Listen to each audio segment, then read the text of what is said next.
आपकी बात में सुन के बड़ा उत्साह होता है, जो पहले से ही होता था। लेकिन एक एक थोड़ा-सा हट के, शासन से हट के हम एक प्रश्न ये करेंगे कि आप तो लिमिट्स टू ग्रोथ या क्लब ऑफ रोम की रिपोर्ट के समय से ही कह रही हैं। उसके बाद 2001 से आप लगातार कह रही हैं कि भारत का अभ्युदय हो रहा है और उसके कारण भू-राजनैतिक है, जियोपॉलिटिक्स है। और आप अमेरिकी जो अध्येता हैं, रॉबर्ट डी प्लान और दूसरे काम प्लान, जो भी नाम है उनका, उन सब के तथ्य भी बता रहे हैं। यूरोपीय और अमेरिकी वैज्ञानिकों के जो भारत के प्रति जिज्ञासा है और इसके दर्शन के प्रति, इसके सिद्धांतों के प्रति महत्व है का ज्ञान है, वो भी बता रहे हैं। लेकिन भारत में न तो तथाकथित जो भी एकेडमिया है उसने ये बात कही 2001 से कि भारत का अभ्युदय सुनिश्चित है, न ही अभी कुछ साल पहले तक जो हिंदू संगठन हैं उन्होंने अभी आपके कहने पर, जब आपने लगातार 10-12 साल कहा तो थोड़ा बहुत कहा, लेकिन उसको ठीक से नहीं प्रस्तुत किया। तो ये बौद्धिक रूप से ये दयनीयता कहाँ से आई कि जो बात आप इतने वर्षों से देख रही हैं और कह रही हैं, वो बड़ी बहुत ज्यादा तनख्वाह ले रहे और बड़े-बड़े सत्ता प्रतिष्ठानों में, विश्वविद्यालयों के शीर्ष स्थानों में और तमाम परिषदें बनाई गई हैं सोवियत संघ की तर्ज पर, उनमें बैठे हुए लोग कैसे नहीं देख पा रहे हैं? क्या समस्या है? इसका मोदी जी से देखिए कोई संबंध नहीं है। मैं भारत की प्रज्ञा से इसका संबंध जोड़ रहा हूँ। भारत की प्रज्ञा के सरकारी जो प्रतिनिधि हैं, वो इतने कमजोर क्यों हैं? देखिए, मैं इसका उत्तर प्रकारांतर से दे रही हुँ, हूँ। आप तो मुझे 35 साल से पढ़ते लिखते हुए देख रहे हैं। हुँ, मैं अपने मन से एक लाइन नहीं बोलती हूँ, ठीक? जो हुँ, पुस्तकें मैं पढ़ती हूँ, जिस देश के विषय में, जिस विषय के विषय में, वो उसका मेन स्ट्रीम होना चाहिए। यानी वो यूरोपीय लोग, अमेरिकन लोग उसको आधिकारिक मानते हो। हुँ, वो अगर उसको आधिकारिक मानते हैं मतलब हमारे शत्रुओं का कथन है, बिल्कुल। हमारे मित्रों का कथन।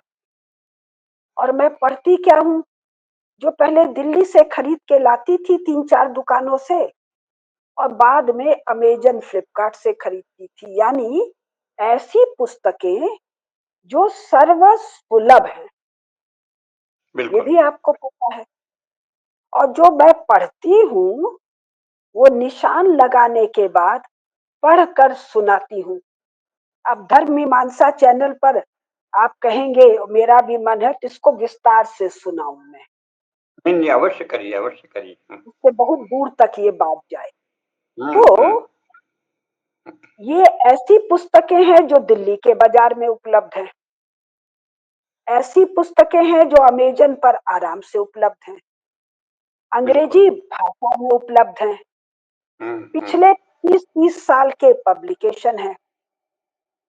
ठीक है, हाँ, मेरे पढ़ने की सामर्थ्य कुछ अधिक है या काफी अधिक है, मैं बहुत ज्यादा पढ़ लेती। एक दूसरा, मेरी गणित की या स्टैटिस्टिक्स की समझ भी बहुत अच्छी है। यानी हुँ, नॉन इकोनॉमिक्स के बैकग्राउंड का व्यक्ति आंकड़ों को असेस करना और समझना उसके वश का नहीं है, ये हम नहीं, मानते हैं। हाँ, ये भी हम मानने को तैयार हैं कि भूगोल की जो मेरी समझ है वो भूगोल वाले को तो होगी, इकोनॉमिक्स वाले को, पॉलिटिकल साइंस वाले को, इतिहास वाले को नहीं है। हुँ, और चूंकि मेरे में पढ़ने का सामर्थ्य है और 50 साल से कुछ काम धाम किए नहीं है, खाली पढ़े ही पढ़े हैं। और जो काम हम करते हैं उस पर आप नाराज ही होते हैं कि सिलाई मत करिए, बागवानी मत करिए, खाना मत बनाइए, हाँ, बिल्कुल, फालतू बहुत नाराज़ होता हूँ। सीरियल हुँ, अनुपमा हुँ, और नागिन मत देखिए। हुँ, हाँ, तो हाँ, हम काम के नाम पर ये फालतू काम करते रहें, या बल्कि ये कहें जब पढ़ के हम थक जाते हैं, ये मेरा भर जाता है, तो हम हुँ, ये चीजें करते हैं। बिल्कुल। तो मेरा एक विशेष सामर्थ्य अगर कहा जा सके तो ये कह हुँ, सकते हैं, बिल्कुल। 50 साल में मैंने जितना पढ़ा, या 50 साल इधर का 20 साल छोड़ दीजिए, हुँ, शुरू के 30 साल में मैंने जो पढ़ा और हुँ, बहुत कम आयु में, आपको मैंने बताया था 21 साल की उम्र या 22 की थी मैं, तब मैंने एमिल लुडविग का नेपोलियन पढ़ा था। हाँ, हाँ, 75, 76, 77 तो नहीं था जो हमको याद है। अरुण भैया खेतान से वो किताब लेके हम पढ़े थे, और तब मुझे लगा कि यूरोप को जाने बिना विश्व को नहीं समझा जा सकता है।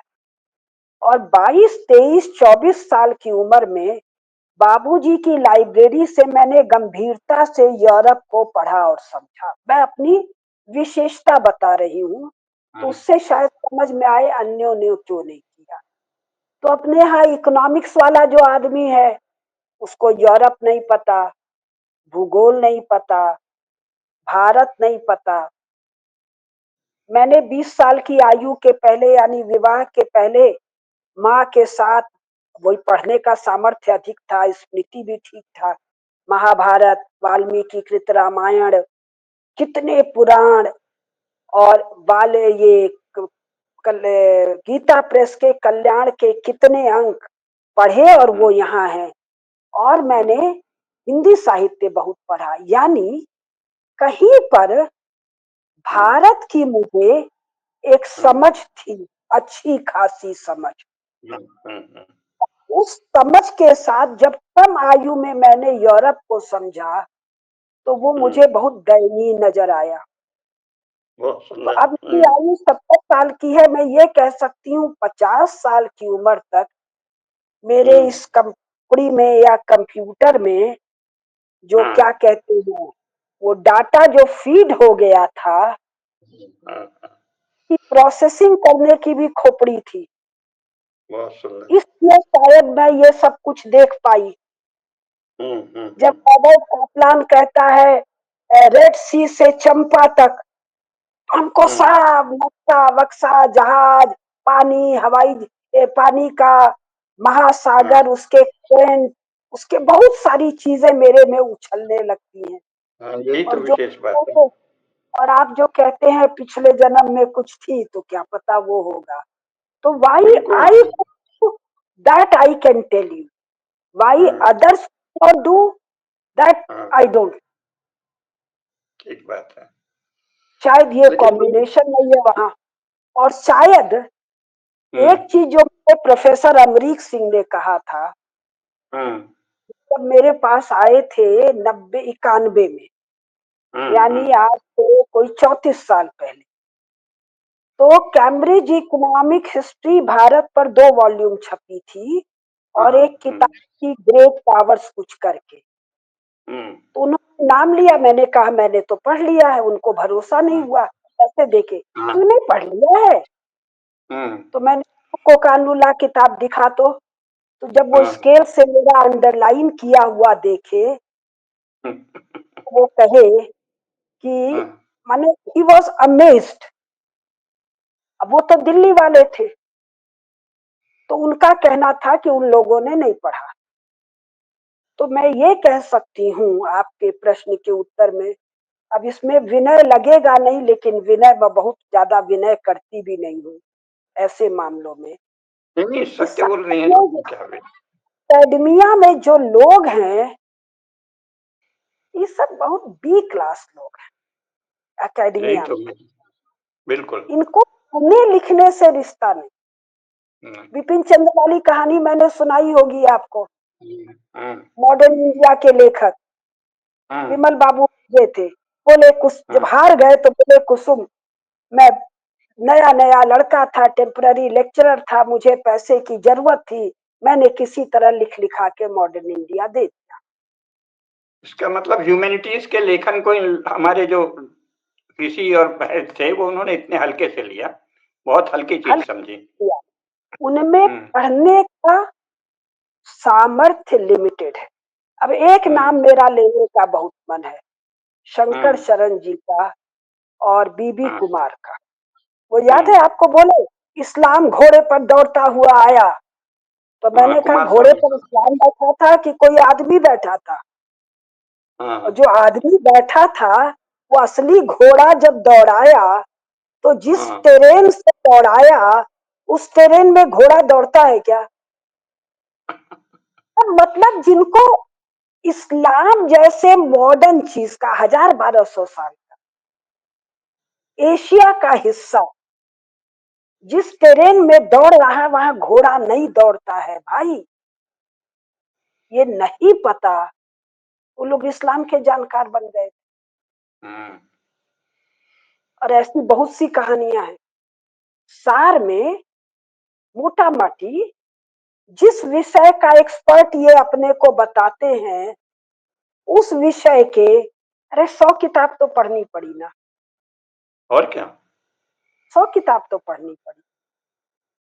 और अपने जीवन में 2-4 हजार किताब तो पढ़नी पड़ी मतलब उसके इस खोपड़ी पढ़ना में चाहिए। रिकॉर्ड होती है। हाँ हाँ। हाँ, तो ये उसके सामर्थ्य तो है, बिना कोई खास संकोच के मैं कह सकती हूँ।